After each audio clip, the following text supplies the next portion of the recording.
So let's cover some of the material in Module 2. Here we're going to be talking about the notion of logical truth, and we'll be discussing tautologies, contradictions, and the role of variables in our attempt to formalize some of these arguments. So basically, logical truths are going to be these sentences which are true not just in the actual world, but in all possible ways things could be. So they have a kind of necessity attached to them, philosophers would say. There's this necessity arises by virtue, as we'll see, of the form of the sentences. So logical truths are sentences which are true by virtue of their form. Logical truths, rather, are sentences which are true by virtue of their form. So let's look at a case. So here, here's a sentence that's a logical truth. It says, well, there's either a largest number or there's not a largest number. Now, as we'll see, you don't need any particular mathematical training to recognize that this sentence has to be true.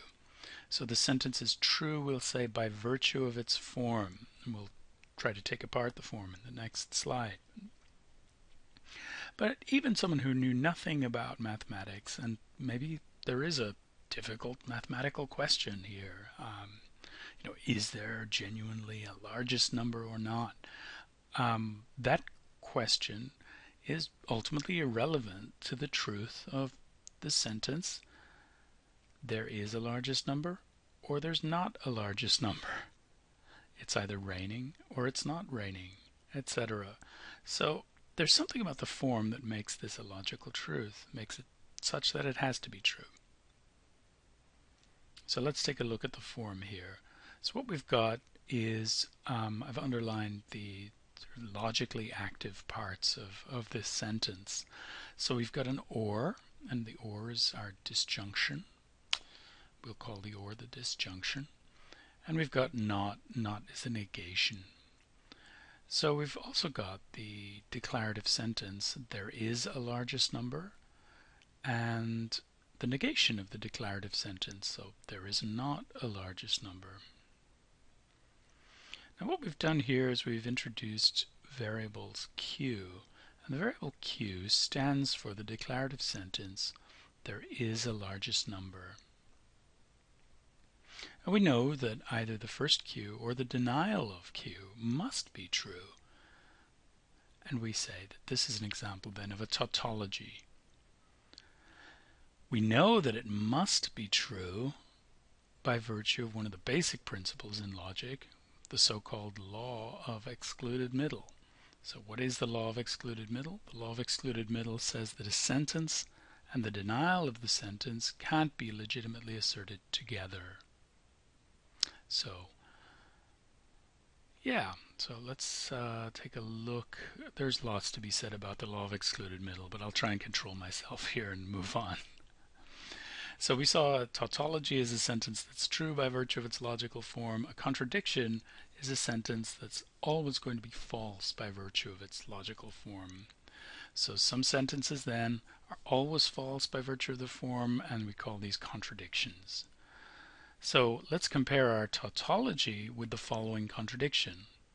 So there is a largest number and there is not a largest number. Here, by virtue of the form, we know that the sentence as a whole has to be true.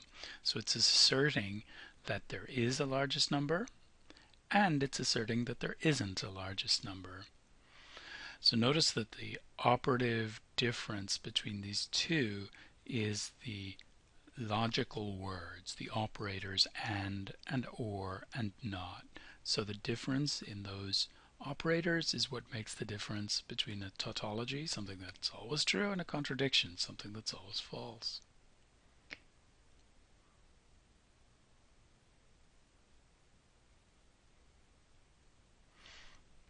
So get back to our tautology here, Q or not Q. We'll say that this is true no matter what. And later we'll demonstrate this a little bit more conclusively. right now I'm just going to ask you to rely on common sense to accept this.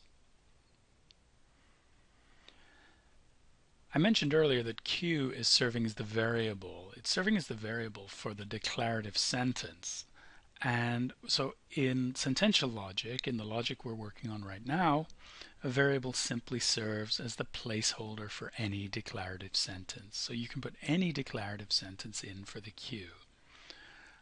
And there are other roles that variables can play in logic, but we won't look at them right now. Now, you might wonder, well, what is a declarative sentence? Very simply, a declarative sentence is one that makes a claim about the way things are, about the way the world is. And as we saw earlier, a declarative sentence is going to be either true or false, for the most part. Now there are exceptions. So what we've done so far is we've talked about tautologies. Those are sentences that are true by virtue of their form forever and always.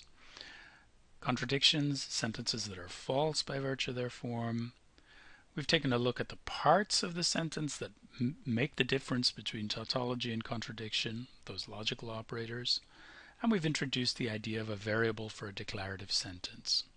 We've also mentioned the law of excluded middle. Now, what I've said here is that for the most part, at the end, for the most part, declarative sentences are either true or false. But beware of paradoxes. So among the exceptions to this rule would be assertions like, for example, I always tell lies. So a sentence like that, a sort of self-referential sentence, is one where the speaker is referring to herself, and when she says, I always tell lies, the issue here, of course, is, or the reason this is paradoxical is because if it's true, if the sentence is true, then it's a denial of that very sentence. So if it's true that she always tells lies, then it's not true that this sentence is true. Okay, so one more time. If I say I always tell lies, then you might wonder, is that true?